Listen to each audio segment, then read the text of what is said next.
राष्ट्रीय लोकतांत्रिक पार्टी के राष्ट्रीय संयोजक व नागौर के सांसद हनुमान बेनीवाल ने शनिवार को कहा कि राज्य के मौजूदा राजनीतिक हालात के कारण कानून व्यवस्था आईसीयू में है और अपराध चरम पर है। बेनीवाल ने यहां एक बयान में कहा कि राज्य में सत्तारूढ़ कांग्रेस व मुख्य विपक्षी दल भाजपा के अधिकतर नेताओं का जनता के हितों के साथ कोई सरोकार नहीं। बेनीवाल के अनुसार राज्य में टीकाकरण पूरा होने के बाद राष्ट्रीय लोकतांत्रिक पार्टी बड़ा जन आंदोलन करेगी। बेनीवाल ने भाजपा व कांग्रेस दोनों को आड़े हाथों लेते हुए कहा कि राज्य सरकार के स्वास्थ्य मंत्री व भाजपा के नेता बयानों में व्यस्त रहे और ऑक्सीजन की कमी व ब्लैक फंगस के कारण राज्य में मौतें होती रही। उन्होंने कहा कि राजस्थान के भाजपा के सांसद भी राज्य के लिए प्रभावी पैरोकारी करने में नाकाम नजर आए। सांसद ने कहा कि राज्य के जो हालात बने हैं उनके लिए भाजपा व कांग्रेस दोनों जिम्मेदार है। राज्य में जारी राजनीतिक बयानबाजी के बारे में बेनीवाल ने गहलोत व वसुंधरा गठजोड़ का अपना आरोप दोहराया। बता दें कि पिछले हफ्ते खबर आई थी कि राजस्थान में रेप की एक के बाद हो रही घटनाओं में राजनीति गर्मा गई। विपक्ष इसे लेकर राज्य सरकार को घेरने का प्रयास कर रहा है। वहीं नागौर सांसद हनुमान बेनीवाल की राष्ट्रीय लोकतांत्रिक पार्टी ने इसे लेकर जन आंदोलन करने का ऐलान कर दिया था। पार्टी के राष्ट्रीय संयोजक सांसद हनुमान बेनीवाल ने कहा कि राजस्थान में कोरोना के संकट से स्थितियां सामान्य हो जाने के बाद पार्टी इसे लेकर जन आंदोलन करेगी।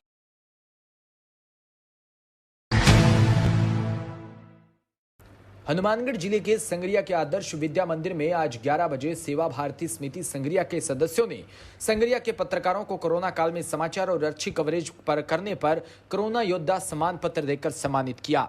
वहीं हमारे डीपीके न्यूज चैनल के रिपोर्टर सुभाष धारणिया ने कोरोना काल में समय में अपनी जान जोखिम में डालकर क्षेत्र में समाचार खबरें कवरेज कर प्रसारित करने आदि सेवा देने पर सेवा भारती समिति संगरिया के अध्यक्ष सतीश नागपाल ने कोरोना योद्धा सम्मान पत्र देकर सम्मानित किया।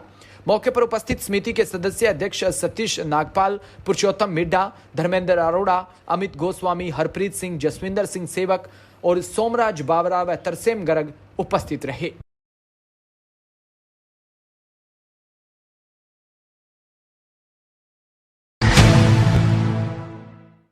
चित्तौड़गढ़ जिले के कपासन में मोटर रिवाइंडिंग की दुकान में विशेला इंडियन कोबरा घुस गया, जिससे हड़कंप मच गया। वहीं रेस्क्यू कर उसको जंगल में छोड़ा गया। बलाराडा मार्ग स्थित एक दुकान पर कोबरा घुस गया। मोटर रिवाइंडिंग की दुकान पर कार्य कर रहे युवक को अचानक अपने पैरों के आसपास कुछ महसूस हुआ। देखा तो काला सांप दिखाई दिया, जिसे देखकर उपस्थित ग्राहकों में भय का व्याप्त हो गया। दुकान संचालक पवन गर्ग द्वारा सूचना पर वाइल्ड लाइफ फोटोग्राफर उज्जवल दादीच मौके पर पहुंचे और कोबरा प्रजाति का विशेला सांप दुकान में पड़े सामान के पीछे दुबक कर बैठा था। काफी सामान हटाने के बाद कोबरा दिखाई पड़ा, जिससे सतर्कता बरतते हुए धीरे से बाहर निकाला और रेस्क्यू किया। दादीच ने मौके पर मौजूद लोगों को समाज में सर्पों के प्रति फैल रही भ्रांतियों को दूर करते हुए सर्पों के बारे में जानकारी दी और लोगों से अपील करते हुए कहा कि बरसात का पानी इनके बिलों से बाहर निकलते हैं और मेंढक खाने की रुचि के कारण वह घरों तक पहुंच जाते हैं। जब भी कोई सांप दिखे तो उसे मारे नहीं, वन विभाग को सूचित करें।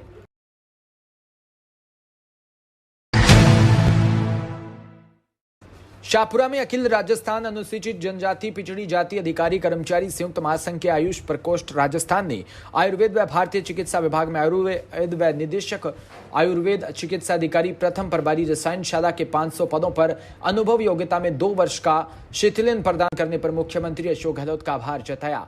स्थानीय पैराडाइज होटल में आयुष प्रकोष्ठ राजस्थान की जिला संयोजक डॉक्टर हेमलता मीणा की अध्यक्षता में आयोजित एक आभार ज्ञापित मीटिंग का आयोजन किया। मीटिंग में आयुष प्रकोष्ठ राजस्थान के प्रदेश अध्यक्ष डॉक्टर जलदीप पाठक ने कहा कि राजस्थान सरकार ने आयुष प्रकोष्ठ राजस्थान की लंबित मांग मानकर उप निदेशक के 37 पद और वरिष्ठ आयुर्वेद चिकित्सा अधिकारी ग्रेड प्रथम के 458 पद व प्रभारी रसायनशाला के 5 पद और कुल 500 पद वहीं 100% रिक्तियों के विरोध अनुभव योग्यता में 2 वर्ष का शिथिलन देकर पदोन्नति का लाभ देने पर मुख्यमंत्री अशोक गहलोत और आयुर्वेद व भारतीय चिकित्सा विभाग मंत्री डॉक्टर रघु शर्मा व मुख्य सचिव अध्यक्ष पदोन्नति समिति निरंजन आर्य व प्रमुख शासन सचिव कार्मिक विभाग हेमंत कुमार गेरा व प्रमुख शासन सचिव वित्त विभाग अखिल अरोड़ा व शासन सचिव आयुर्वेद व भारतीय चिकित्सा विभाग सुरेश गुप्ता का आभार जताया। जिसमें उपनिदेशक के पद, आयुर्वेद चिकित्सा अधिकारी प्रथम और रसायनशाला प्रभारी के 500 पद काफी अरसे से रिक्त चल रहे थे। उनकी पूर्ति के लिए उसकी योग्यता 5 साल का अनुभव था, जिसे सरकार ने शिथिलता देकर 2 वर्ष की शिथिलता देकर सबको प्रमोशन दे दिया है। इसलिए मैं राजस्थान सरकार की बहुत बहुत सराहना करता हूं। मैं माननीय मुख्यमंत्री अशोक जी गहलोत का, श्रीमान मुख्य सचिव शासन सचिव निरंजन आर्य जो पदोन्नति समिति के अध्यक्ष भी रहे थे, कार्मिक विभाग के प्रमुख शासन सचिव हेमंत जी गेरा, वित्त विभाग के प्रमुख शासन सचिव अखिल जी अरोड़ा, चिकित्सा स्वास्थ्य के प्रमुख शासन सचिव सुरेश जी गुप्ता एवं वित्त विभाग के प्रमुख शासन सचिव, इन सभी का मैं हृदय से हार्दिक अभिनंदन करता हूं। मैं इनका धन्यवाद ज्ञापित करता हूं। मैं चाहता हूं सरकार से भविष्य में इस तरह की हमारी और भी मांगे हैं, शीघ्र ही उनका भी निराकरण करें। ये जो पद 500 पद अभी प्रशासनिक अधिकारियों के फुल हुए हैं, इससे आयुर्वेद भारतीय चिकित्सा विभाग में एक सुचारू ढंग से संचालन होगा और आयुर्वेद विभाग को ज़्यादा से ज़्यादा गति मिलेगी। अधिकारी कर्मचारी संयुक्त महासंघ का आयुष प्रकोष्ठ राजस्थान सरकार का बहुत आभार व्यक्त करता है कि राजस्थान सरकार ने हमारे संघ द्वारा विभिन्न जो मांगे रखी गई थी उन सब को निराकरण करके उन मांगों को मान लिया है, जिसमें से 500 प्रमोशन के पद थे जो कि 5 साल के बाद भरे जाने थे, उसमें 2 साल की शिथिलता प्रदान करी है और साथ में उन्होंने कैडर रिव्यू जो किए हैं उसके लिए हम राजस्थान सरकार के मुख्यमंत्री माननीय श्री अशोक जी गहलोत, चिकित्सा मंत्री डॉक्टर रघु शर्मा जी, माननीय मुख्य शासन सचिव, आयुर्वेद सचिव और कार्मिक सचिव का हम धन्यवाद ज्ञापन करते हैं और उम्मीद करते हैं कि भविष्य में हमारे संगठन द्वारा जो मांगे रखी गई जाएंगी उनका भी निराकरण किया जाएगा। हमारी उसमें से एक प्रमुख मांग है जो अभी तक निराकरण नहीं हुआ है, वो हमारे 1 घंटे का जो लंच दिया गया है वो हमने पहले भी मांग रखी थी सरकार से कि उसको समाप्त किया जाए, क्योंकि हमारे जितने भी औषधालय है वो दूर दराज ग्रामीण क्षेत्रों में है, वहाँ आने जाने का बहुत समस्या होती है, रहने का बहुत दिक्कत है, तो उसको तुरंत समाप्त किया हमारी मुख्य मांग है। और अब जो सरकार ने हमारी मांग मानी उसके लिए हम उसका धन्यवाद ज्ञापन करना चाहते हैं। भीलवाड़ा के बदनौर सार्वजनिक विश्राम शांति गृह में शराब के नशे में गिरा वयस्क चोटिल हो गया, वहीं जिसको इलाज के लिए चिकित्सालय पहुंचाया गया। बदनौर बस स्टैंड पर बनी सार्वजनिक विश्राम शांति गृह में शराब में धुत वयस्क का संतुलन बिगड़ने से फर्श पर गिर गया और चोटिल हो गया, जिसके उसके सर में चोट आई और परिजनों द्वारा सामुदायिक स्वास्थ्य केंद्र पहुंचाया।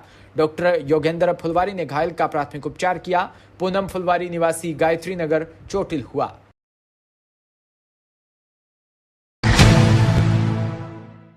जिले के मालपुरा उपखंड के पचेवर थाना क्षेत्र के सीतापुरा गांव में जंगल में शनिवार को ग्रामीणों ने 3 मृत राष्ट्रीय पक्षी मोरों के साथ 2 शिकारियों को पकड़ा और पुलिस के हवाले किया। ग्रामीणों ने बताया कि शनिवार की दोपहर जब वह सीतापुरा गांव के सरकारी स्कूल के पास पानी की खेल की सफाई कर रहे थे, इसी दौरान पास ही में बम्बुलों में मोर तड़पते दिखाई दिए, जिस पर तत्काल युवकों ने जाकर देखा तो मोर अचेत अवस्था में पाए गए। सूचना पर पहुंचे चिकित्सा कर्मी ने अचेत मोरों का स्वास्थ्य परीक्षण कर 5 मोरों को मृत घोषित किया व 2 घायलों का उपचार किया।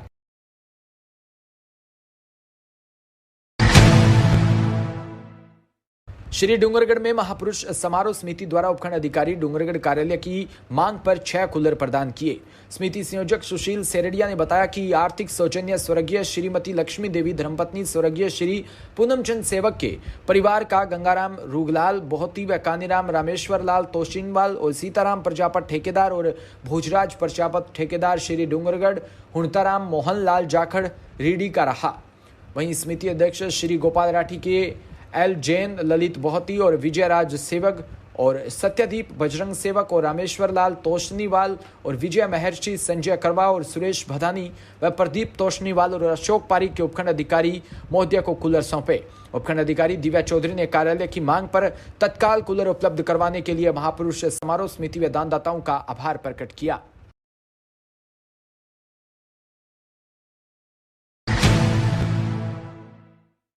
श्री गंगानगर कलेक्टर जाकिर हुसैन ने शनिवार को गंगानगर के गोल बाजार क्षेत्र का औचक निरीक्षण किया। निरीक्षण के दौरान पंजाब बीज भंडार नाम की दुकान में सनी पुत्र राजू नाम का बच्चा काम करता मिला, जिसकी उम्र 13 साल है। सनी आजाद नगर थाना पुरानी आबादी गंगानगर का निवासी है। उन्होंने दुकान मालिक से बच्चे से दुकान पर श्रम करवाने के संबंध में पूछताछ की और बच्चे से भी पूरी जानकारी ली। जिला कलेक्टर जाकिर हुसैन ने मौके पर एंटी ह्यूमन ट्रैफिकिंग टीम के प्रभारी पुलिस निरीक्षक को बुलाकर बच्चे को CWSE के समक्ष पेश करने व दुकान मालिक के विरुद्ध बाल श्रम प्रतिषेध अधिनियम के तहत कार्रवाई करने के निर्देश दिए।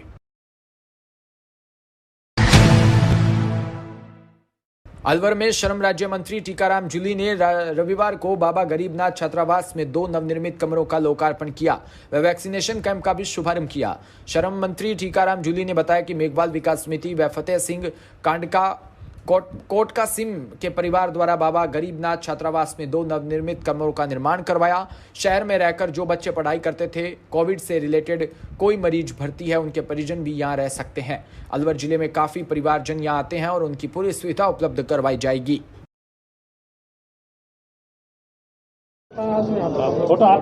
आज बाबा गरीबनाथ छात्रावास के अंदर मेघवाल विकास समिति शहर और फतेह सिंह जी कानड़ का कोट कासिम और उसके परिवार के उनके बच्चों द्वारा यहाँ पे 2 कमरों का निर्माण कराया गया है, जो बच्चों के लिए शहर में रह के जो बच्चे हमारे पढ़ाई करते हैं हॉस्टल के अंदर रहने के लिए उनको, और तब तक किसी भी प्रकार की कोई कोविड से रिलेटेड कोई पेशेंट भर्ती है तो उनके अटेंडेंट भी यहाँ पे रुक सकेंगे। उनके लिए अलग से सेपरेट पूरी व्यवस्था अब इसके अंदर सामान वगैरह भी लगा के की जाएगी, ताकि पूरे ज़िले से अलवर ज़िला इतना बड़ा है, काफ़ी जगह से लोग आते हैं और उनको अटेंडेंट को परेशानी का सामना करना पड़ता है, तो उनको इससे बहुत सहूलियत मिलेगी।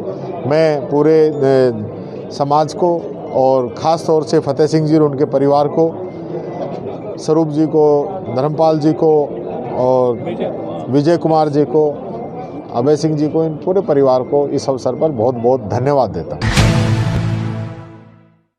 तिवरी से खबर, जहां पंचायत समिति क्षेत्र की ग्राम पंचायत गगाड़ी के राजकीय प्राथमिक स्वास्थ्य केंद्र में शनिवार को कोरोना महामारी की लहर को रोकने के लिए चिकित्सा अधिकारी कंवरलाल गहलोत की मौजूदगी में 18+ से अधिक आयु वर्ग के लोगों का टीकाकरण करने के लिए कोविड वैक्सीनेशन सेंटर पर युवाओं में कोरोना टीकाकरण करवाने को लेकर जबरदस्त उत्साह नजर आया।